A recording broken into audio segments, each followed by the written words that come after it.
کیسا ہے وہ، تم کون ہو، تم اسے کیوں پوچھ رہے ہو؟ ماں نے ایک ہی سانس میں بہت سارے سوال کر ڈالے۔ سامنے کھڑے سپاہی نے نہایت باوقار انداز میں کہا، مبارک ہو ماں جی، آپ کے بیٹے نے وطن کی حرمت بچاتے ہوئے جام شہادت نوش کر لیا۔ شہادت نوش کر لیا۔ آپ شہید کی ماں ہیں، صبر سے کام لیجیے اور شہید کا استقبال کیجیے۔ ماں نے کپ کپاتی آواز میں دونوں ہاتھ آسمان کی طرف اٹھا کر کہا، شکر ہے میرے مالک، تو نے میرے بیٹے کو شہادت کا اعزاز بخشا۔ اور پھر اسے یاد آیا کہ بچپن میں اکثر شبیر کھیل کود کر گھر لوٹتا تو اس کے کپڑے اکثر میلے ہو جایا کرتے۔ ماں استفسار کرتی اور وہ ہمیشہ مسکرا کر جواب دیتے، کچھ نہیں بے بس ذرا لڑائی ہو گئی تھی۔ ماں اس کے میلے کپڑے بدلوا دیتی، مگر آج شبیر جس لڑائی میں قمیص خون سے تر کر کے لوٹا تھا، وہ قمیص بھی نہیں بدلی جا سکتی تھی، کیونکہ شہید کو انہی کپڑوں میں دفنایا کرتے ہیں جن میں وہ شہید ہوتے ہیں۔ جی بیٹا، نیکسٹ پیراگراف میں آپ نے دیکھا کہ دروازے پہ اچانک دستک ہوتی ہے۔ اس کی ماں جو ہے وہ ڈر جاتی ہے، اس کو کیا نام ہے، خوف ہوتا ہے کہ دروازے پہ کون ہے۔ وہ کپ کپاتی اور لرزتی آواز سے پوچھتی ہے کہ دروازے پر کون؟ تو دروازے سے آواز آتی ہے، کیا شبیر کا گھر یہی ہے؟ ماں نے جھٹ سے دروازہ، جیسے ہی شبیر کا نام سنتی ہے ماں دروازہ کھول دیتی ہے اور دروازہ کھول کر پوچھتی ہے، ہاں میرا بیٹا کیسا ہے، کہاں ہے، اسی طرح ہوتا ہے نا بیٹا، جب کوئی ماں کسی کا بیٹا اپنی ماں سے دور اور کسی مشن پر کسی مقصد کے لیے کہیں جاتا ہے تو اچانک اگر کوئی دستک ہو، اس کو ایک تو پتہ ہی ہوتا ہے ماں کو کہ لڑائی پر گیا ہے، یا تو غازی بن کر لوٹے گا اور یا پھر شہید ہو کر آئے گا، اتنا تو معلوم ہی ہوتا ہے۔ لیکن جب وہ دروازے پر دستک ہوتی ہے تو وہ فوراً سے دروازہ کھول دیتی ہے اور پوچھتی ہے، کیا کہاں ہے میرا بیٹا، کیسا ہے، کیا کر رہا ہے، آپ اس کا کیوں پوچھ رہے ہیں؟ تو جواب اس کو ملتا ہے کہ مبارک ہو ماں جی، آپ کا بیٹا شہادت نوش فرما گیا ہے۔ اگر کوئی اور ماں ہو بیٹا، اگر ایک عام ماں جو ہوتی ہے وہ مطلب سب کی مائیں ایسی نہیں ہوتی ہیں کہ اتنی آسانی سے اس چیز کو صبر کر لیا جائے۔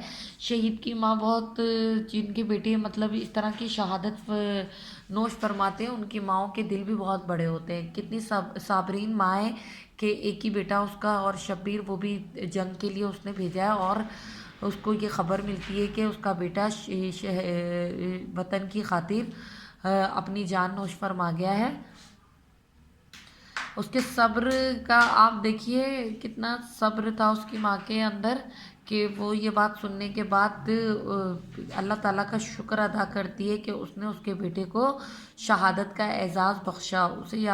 پھر اسے اپنے بیٹے کی بچپن کی یادیں یاد آ جاتی ہیں۔ ایسے ہی ہوتا ہے نا، جب ہم سے کوئی دور چلا جاتا ہے تو ہمیں پھر اس کے ساتھ گزارے ہوئے پل، اس کی یادیں ہمیں یاد آتی ہیں۔ اسی طرح شبیر کی ماں کو اس کا بچپن یاد آ جاتا ہے کہ بچپن میں جب وہ اس کے پاس باہر کہیں سے آیا کرتا تھا تو اپنے کپڑے میلے کر خراب کر لے کر آ جاتے تھے۔ جب اس کی ماں اس سے پوچھتی تھی کہ کیا ہوا تو پھر وہ جواب دیتے تھے کہ لڑائی ہو گئی تھی۔ ماں اس کے میلے کپڑے بدلوا دیتی، مگر آج شبیر کہتے ہیں جب شہید ہو جاتے ہیں، شہید جس لباس میں شہید ہوتے ہیں انہیں اسی لباس میں دفنانا ہوتا ہے۔ لیکن آج اپنی ماں کی آنکھوں کا اور اس کی ماں کا صبر دیکھیں، اس کا بیٹا جب ان کے پاس آیا ہے تو جو کپڑے ہیں وہ خون میں لت پت ہیں، اور ماں جو ہے وہ اس کو کپڑے بھی نہیں بدلا سکتی۔ کیونکہ شہید کو انہی کپڑوں میں دفنایا جاتا ہے۔ میجر شبیر شریف 28 اپریل 1943 میں پنجاب میں میجر محمد شریف کے یہاں پیدا ہوئے۔ ان کے والد صاحب بھی دیکھے بیٹا میجر ہی تھے، میجر محمد شریف۔ ان کے والد صاحب کا نام کیا ہے؟ میجر محمد شریف پیدا ہوئے۔ وہ بچپن سے ہی اپنے والد کی طرح فوج میں جانے کے خواہش مند ہوتے ہیں۔ ایسے ہی ہوتا ہے، جو بچہ جس گھر میں پیدا ہوتا ہے اس کی خواہش ہوتی ہے کہ وہ وہی بنے۔ اگر ڈاکٹر کا بچہ ہے تو وہ ڈاکٹر ہی بننے کی خواہش رکھتا ہے۔ وکیل، اگر کسی کے ابو وکیل ہے تو وہ چاہتا ہے کہ میں وکیل بنوں، اور کسی کے اگر والد اس کے فوج میں ہیں تو وہ چاہتا ہے کہ وہ فوجی ہی بنے۔ ان کے والد صاحب بھی جو تھے وہ میجر تھے. وہ بچپن سے ہی اپنے والد کی طرح فوج میں جانے کے خواہش مند تھے. وہ نہایت ذہین اور حاضر دماغ تھے. اسکول کے زمانے طالب علمی میں بھی وہ اپنی ان صلاحیتوں کی وجہ سے اساتذہ کی نظروں میں نہایت ممتاز رہے. وہ ہم نصابی سرگرمیوں میں بھی بڑھ چڑھ کر حصہ لیتے تھے اور خوب انعامات حاصل کرتے تھے. گھر پر مذہبی ماحول تھا، اس لیے مذہب سے محبت اور ان کی رگوں میں کوٹ کوٹ کر بھری ہوئی تھی. رگوں میں کوٹ کوٹ کر بھر ہونا کسی خوبی کا انسان میں بہت زیادہ ہونا. وہ نہایت بہادر اور جرات مند تھے. انہیں خطروں سے کھیلنا پسند تھا. وہ مزاج کے لحاظ سے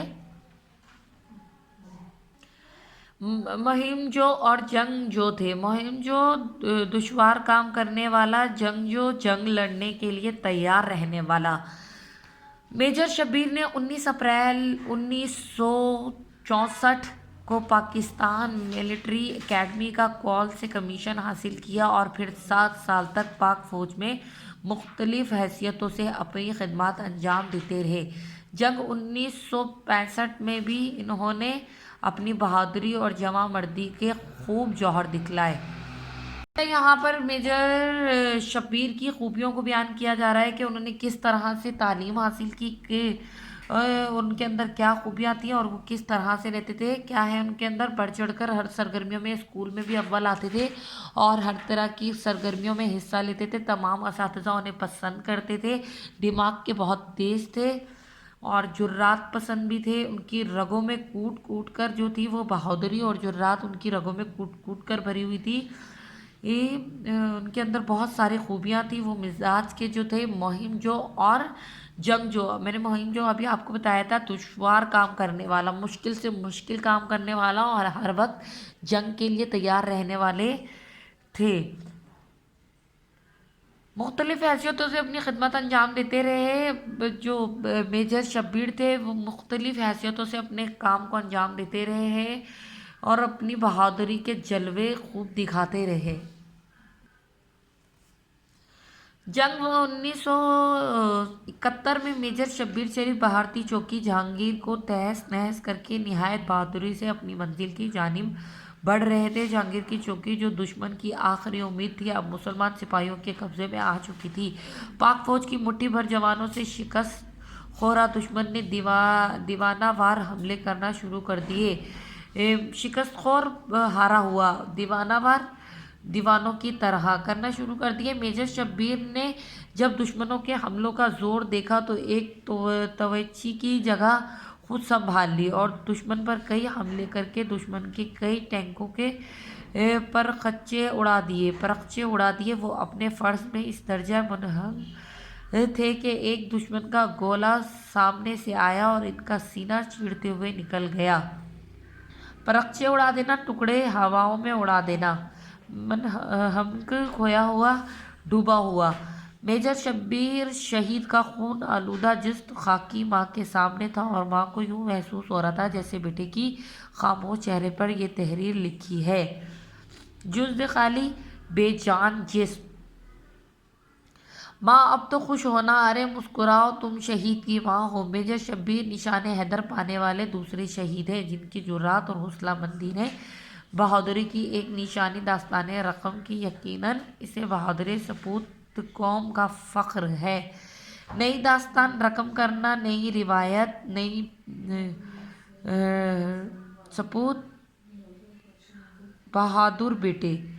شہید کی جو موت ہے وہ قوم کی حیات ہے. میں ہوں شہید، میرے ساتھ ساری کائنات ہے. کیا کہا جا رہا ہے؟ شہید کی جو موت ہے وہ ہمیشہ قائم رہنے والی موت ہے. شہید اگر مر بھی جائے تو وہ لوگوں کے دلوں میں ہمیشہ زندہ رہتا ہے. میں ہوں شہید، میرے ساتھ ساری کائنات ہے.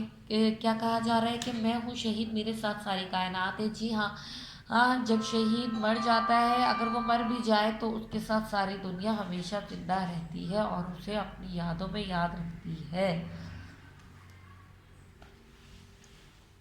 میجر شبیر نے کافی بہادری سے اس جنگ کو لڑا اور لڑنے کے بعد جنگ میں کامیابی حاصل کی. جب میجر شہید کا جو جس میں خاکی تھا وہ اپنی ماں کے سامنے رکھا ہوا تھا، اور وہ اس کی ماں یہ محسوس کر رہی تھی کہ ان کا بیٹا ان سے یہ کہہ رہا ہے کہ ماں اب تو خوش ہو، اب تو آپ شہید کی ماں کہلاؤ گی، مسکرا دو اپنی ماں سے، جس میں خاکی کہہ رہا ہے اپنی ماں سے کہ اب مسکرا دو، اب تو آپ شہید کی ماں ہو۔ میجر شبیر دوسرے میجر شبیر نشان حیدر پانے والے بیٹا دوسرے شہید ہیں جن کو جرات اور حوصلہ مندی نے بہادری کی ایک نئی داستان قائم کی۔ یہ چیپٹر ہم نے ابھی اس کی بلند خوانی کی اور اس کو سمجھا، مجھے یقین ہے آپ کو یہ چیپٹر سمجھ میں آ گیا ہوگا۔ اب ہم اس کا کام کریں گے، اس کا کام کرنے کے لیے پیج نمبر جی بیٹا اب ہم اس کی سرگرمیاں کریں گے۔ سرگرمیوں میں سوال نمبر 1 2 3 4 5، سوال نمبر 1 2 3 اور سوال نمبر 5 میں آپ کو سینڈ کروں گی، سوال نمبر 4 آپ کو خود کرنا ہے۔ میجر شبیر کی شہادت کے واقعے کو اپنے الفاظ میں تحریر آپ نے کرنا ہے۔ سوال نمبر 4 آپ نے خود کرنا ہے، سوال نمبر 5، سوال نمبر 1 2 3 میں آپ کو سینڈ کروں گی۔ نئے الفاظ کے معنی یاد کیجیے اور ان میں سے کسی 5 کو اپنے جملوں میں استعمال کیجیے۔ جملوں کے الفاظ بھی بیٹا میں آپ کو سینڈ کروں گی۔ یہاں دیکھیے بیٹا اب آپ خانے میں دیے گئے اسماعی صوت کو درست اسموں سے ملائیے۔ یہاں پر دیکھیے سکہ، سکہ کیا کرتا ہے؟ جھنکار کرتا ہے، یہاں پر ہم نے اس کو اس سے میچ کرنا ہے۔ سکہ جھنکار، کوئل کیا کرتی ہے؟ کوئل کو کو کرتی ہے۔ شیر دھاڑتا ہے۔ سانپ جو ہے وہ پھونکار۔ اس طرح سے آپ نے ان سب الفاظ کو ان کے اسماؤں سے ملانا ہے۔ مناسب اسماعی صوت استعمال کر کے خالی جگہ پر کیجیے۔ یہاں پر دیکھیے بیٹا آپشن دیے ہوئے، یہاں پر اس کو لے کر ہمیں اس کو مکمل کرنا ہے۔ رات کی تاریکی چھٹی تو ہوا کی سائیں سائیں ختم ہوئی، اب صبح کے دل فریب منظر میں کہیں رہٹ کی رو رو سنائی دیتی تو کہیں مرغوں کی بانگ ککڑکو، ریل گاڑی کی چھک چھک کے ساتھ بارش کی ہلکی ہلکی رم جھم تیز بارش میں بدلنے لگی، پھر چھم چھم پانی سے برسنے لگا، ساتھ ہی بجلی کی کڑکڑ کڑکڑ اور بادلوں کی گرج کے ساتھ بوندوں کی ٹپ ٹپ سنائی دینے لگی۔ اس پورے پیراگراف کو ہم نے ان مناسب اسماؤں کے ذریعے فل کرنا ہے۔ بک کا کام آپ نے بک میں کرنا ہے، جو میں نے بھی آپ کو یہ بک کا کام بتایا اسے آپ نے بک میں کرنا ہے۔ کاپی ورک میں آپ کو سینڈ کر دوں گی۔ سوال نمبر 4 آپ نے خود لکھنا ہے اور اس کا مرکزی خیال بھی میں آپ کو سینڈ کر دوں گی، وہ آپ نے کاپی میں کرنا ہے۔ اوکے بیٹا، اللہ حافظ، اپنا خیال رکھیے گا۔ اور جس طرح سے میں نے بھی آپ کو کام سمجھایا ہے اسی طرح سے سیم اپنی کاپی میں اور اپنی کتاب میں کام آپ نے مکمل کرنا ہے۔